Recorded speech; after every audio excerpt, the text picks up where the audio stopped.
आज आज आप बोलना दीजिए, आप क्यों बार बार ऐसा ये कर रहे हैं? आप बोलना दीजिए सबको, आपका बारी आएगा, आप बोलेंगे। देर आए दुरुस्त आए, क्योंकि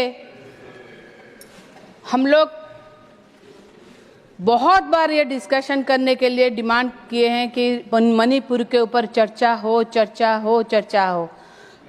हम लोग ऐसा नहीं कि यहाँ बस डिस्कशन के डिमांड किए, हम लोगों ने हाउस भी छोड़े और वहाँ पर प्रोटेस्ट भी किए, मगर 2 साल होने को आया, 22 मंथ्स कंप्लीट हो गया, मणिपुर के ऊपर कोई डिस्कशन ही नहीं हो पा रहा था।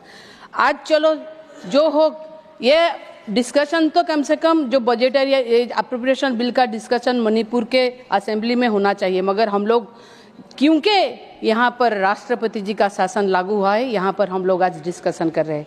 संभवतः ये दुर्भाग्य की बात है कि आज हम मणिपुर के बारे में मणिपुर से जो भाग रहे थे आज डिस्कशन करने, लेकिन आज पहली बार मैं सदन को भी धन्यवाद दूंगी। यहाँ मिनिस्टर भी बैठे थे जो फाइनेंस मिनिस्टर, उनको भी धन्यवाद दूंगी। ये मणिपुर का अप्रोप्रिएशन बिल यहाँ पर आज डिस्कशन हो रहा है।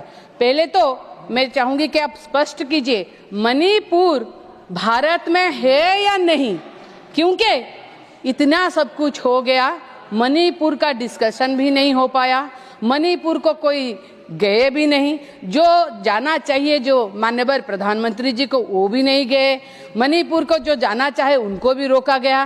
क्यों मणिपुर से इतना डर है? मणिपुर को क्यों ऐसा किया गया कि मणिपुर बाहर है? मगर मैं जितना जानती हूँ कि मेरी जानकारी जहाँ तक है कि मणिपुर एक सबसे बड़ी सेंसिटिव स्टेट है, बहुत ही इम्पोर्टेंट स्टेट है, जिसको हम लोग इग्नोर नहीं कर सकते, क्योंकि ये साउथ एशिया की जो हमारे दूसरे कंट्रीज है उनसे जुड़ा हुआ है हमारा ये जो जमीन का मार्ग, इसीलिए उसको ज़्यादा ध्यान देने की ज़रूरत है।